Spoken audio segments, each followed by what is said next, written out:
தேடி தேடி சென்று சோறு தின்பதையும், தேவையே இல்லாமல் அவுட்டிங் என்ற பெயரில் ஊர் சுற்றுவதையும், நடுராத்திரியில் திரைப்படம் பார்க்கப் போவதையும், நாகரிகம் என்ற பெயரில் அநாகரிகத்தில் ஈடுபடுவதையுமே இந்த தலைமுறையினர் வாழ்வியலாக ஆக்கி வருகின்றார்கள். உணவு திருவிழா என்று அறிவித்தால் காசையும் கொடுத்துவிட்டு தட்டை ஏந்தி கொண்டு யாசகம் கேட்பது போல் வரிசையில் நிற்கின்றது சமூகம். ஒரு நடிகன் தன்னுடைய வருமானத்தை பெருக்கிக் கொள்ள நள்ளிரவு காட்சிகளை வைக்கின்றார். அறிவை இழந்து குடும்பத்தோடு சென்று கூட்ட நெரிசல் சிக்கி இறந்து போகின்றார்கள். அதை பற்றி கவலைப்படாமல் தன்னுடைய வசூல் கணக்கை பார்த்து கொண்டிருக்கின்ற ஒரு நடிகனை தலையில் தூக்கி வைத்து வசூல் மன்னன் என்று கொண்டாடி கொண்டிருக்கின்றது இந்த சமூகம். பேசத் தெரியாத குழந்தைகளின் கையில் அலைபேசியை கொடுத்து அதை பெருமையாக பார்த்து ரசிக்கின்றது சமூகம். இரவு 2 மணிக்கு மிட்நைட் பிரியாணியை குடும்பத்தோடு சென்று சாப்பிடுவது கௌரவமாகிவிட்டது. நீங்கள் உங்கள் குழந்தைகளுக்கு உணவு கொடுக்கவில்லை, ஸ்லோ பாய்சன் கொடுக்கின்றீர்கள். உங்கள் தலைமுறையை மலடாக்குவதற்கு மருந்து கொடுத்துக் கொண்டிருக்கின்றீர்கள். பிள்ளையை பெற்ற பெற்றோர்களே, நம்மில் பலர் பிள்ளைகளை உருவாக்கவில்லை, நிறைய வருமானம் கொடுக்கும் ஜெர்சி மாடுகளை உருவாக்கி கொண்டிருக்கின்றோம். உங்களில் எத்தனை பேரின் பிள்ளைகளுக்கு அறிமுகமில்லாத ஒரு மனிதரிடம் 10 நிமிடம் உரையாட தெரியும்? சொல்லிக் கொடுத்திருக்கின்றீர்களா? இனி சொல்லிக் கொடுங்கள். உங்களில் எத்தனை பேரின் பிள்ளைகளுக்கு தன்னம்பிக்கைக்கும் தலைகணத்திற்கும் உள்ள வேறுபாடு தெரியும்? சொல்லிக் கொடுத்திருக்கின்றீர்களா?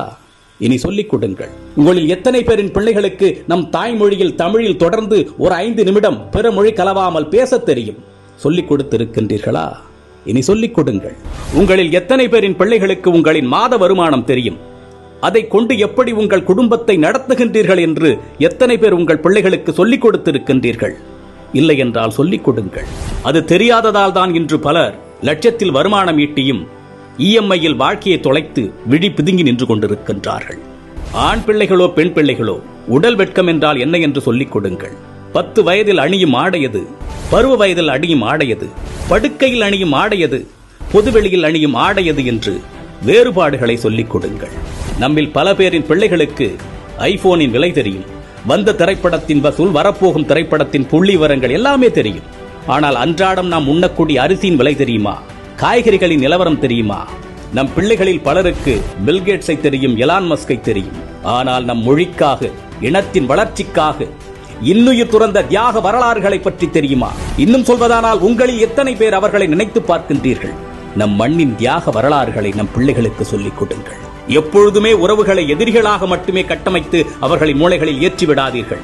உறவுகளை ஒதுக்கத் தொடங்குங்கள் என்று அவர்களுக்கு நீங்கள் சொல்லிக் கொடுத்து விட்டால், அவர்கள் வளர்ந்துவிட்ட பிறகு அவர்கள் ஒதுக்குகின்ற முதலாவது நபர் நீங்களாக தான் இருப்பீர்கள். வாழ்க்கை என்பது வெறும் கேளிக்கையும் வேடிக்கையும் பணம் ஈட்டுவதும் ஆடம்பரமும் மட்டுமல்ல, அது மன நிறைவாக வாழ்வது.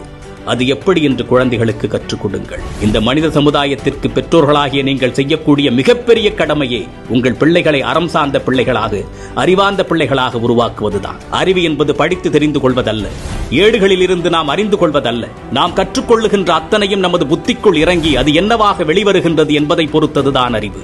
சிந்திக்க தூண்டுவது அறிவு. தன்னுள் எழும் கேள்விகளுக்கு தானே விடை காண்பதுதான் அறிவு. அப்படிப்பட்ட அறிவை உங்கள் பிள்ளைகளுக்கு வழங்குங்கள்.